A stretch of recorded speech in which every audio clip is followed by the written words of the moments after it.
Magandang araw po, welcome po sa aking channel of 9TV, Patalasasan po. Meron po ba kayong mga properties na napapabayaan or non-performing assets? Plan nyo ibenta pero wala kayong oras sa pagbibenta nito. Kung ito'y pagkakatiwala nyo po sa amin, tawag lang po kayo sa aking numero, usap po tayo, gawan ko po ng video for free. Yes, libre po, wala po kayong babayaran. Tutulungan pa namin kayong mabenta ang inyong property.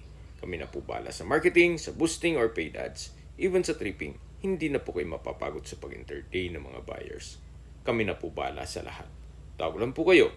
Nandito po tayo ngayon sa Tagaytay Highlands kung saan meron po tayong bagong video presentation, isang residential property na may lot area na 300 square meters.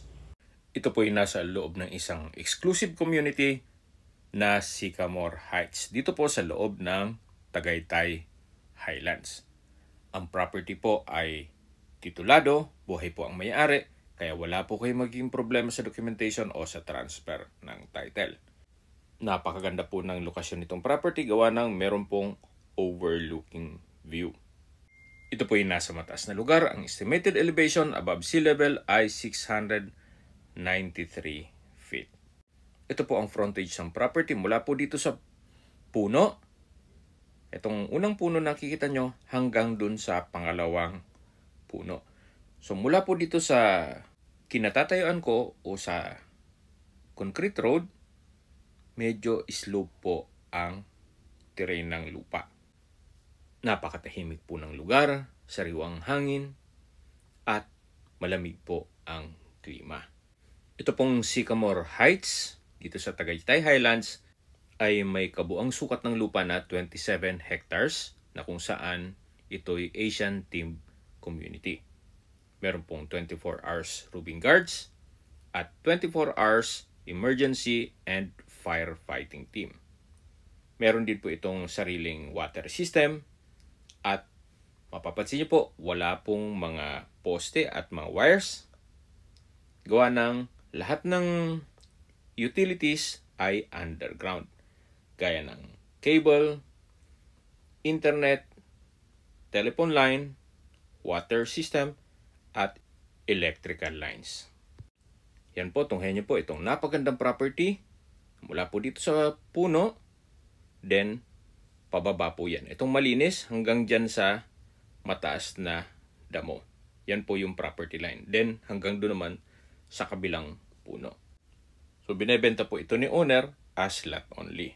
Wala pong kasamang club share. At maidagdag ko lang po, dito po sa Tagaytay Highlands ay meron pong golf course, hotel and restaurants, at leisure activities.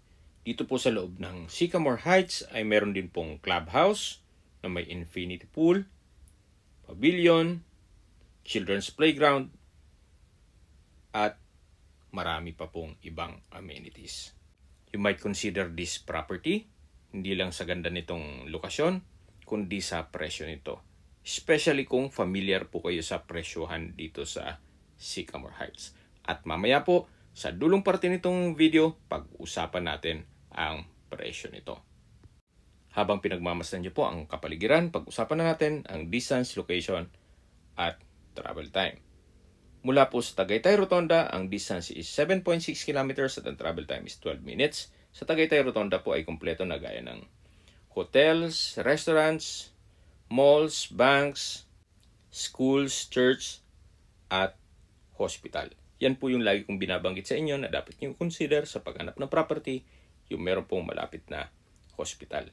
Hindi ko naman po sinasabing sakitin kayo. Yan naman po ay for emergency purpose lang naman. Hindi lang po doon, meron pa pong isang malapit na hospital dito sa Sycamore Heights, ang Global Care Medical Center of Talisay, Batangas. Ang distance is 5.1 kilometers at ang travel time is 13 minutes. Napakaganda pong gawing retirement place nyo ito. Gawa ng malapit po sa lahat. At hindi na po kayo matatraffic mula sa South Luzon Expressway. Gawa ng meron na pong Batino exit na kung saan itong mga residente lang ng Tagaytay Highlands ang pwedeng dumaan dito sa gate na malapit sa Plantation Hills. So mula po sa South Luzon Expressway, Batino exit, ang distance is 18.5 kilometers, the travel time is 40 minutes. Mula naman po sa Manila o sa airport, ang distance is 57 kilometers at ang travel time is 1 hour and 20 minutes. Okay, sa presyo na po tayo. Binebenta po ito ni owner sa halagang 21,000 per square meter net. Ibig pong sabihin, si buyer na po ang sasagot sa lahat ng taxes at expenses with regards to documentation. Pero ganun pa man po, below market value pa rin po itong presyo nila. Ang kabuang presyo po ay 6.3 million pesos. Sa mga kabisado po ang presyo nito, dito sa Sycamore, malamang masabi yung tama yung sinasabi ko na mura na po yan dito sa prevailing price. Kung may mga katanungan po kayo o gusto magpaset ng tripping dito sa property nito, tawag lang po kayo sa aking numero. At sa mga kababayan naman natin nasa ibang bansa, meron po akong Telegram. Sa mga iPhone user man may iMessage. Meron din pong Imo, Skype, Viber at WhatsApp. Same number lang po, 0917-316-3399. Sa mga nagtatanong naman po ng aming Facebook, meron po kaming Facebook page na Nov9 TV at Facebook Reels Video.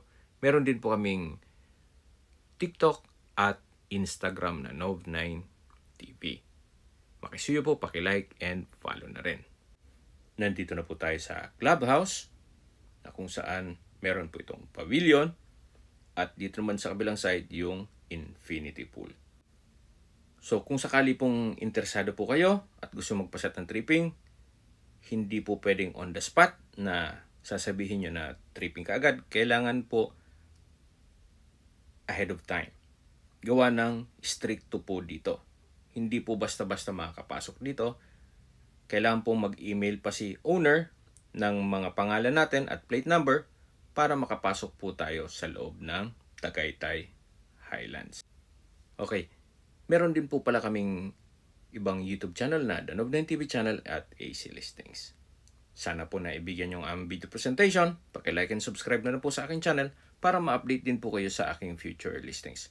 Kung sakali po hanap nyo yung mas malaking sukat ng lupa, meron din po kaming ibang listings na pwede nyong pagpilian. Huwag po kayong mag-atubiling tumawag sa amin, then let us know your budget para malaman namin kung anong property pwede namin i-alok sa inyo. Sa lahat pong viewers, subscriber at nagtiwala po sa amin, salamat po sa suporta. Ingat po kayo lagi at ating pamilya. Maraming salamat po.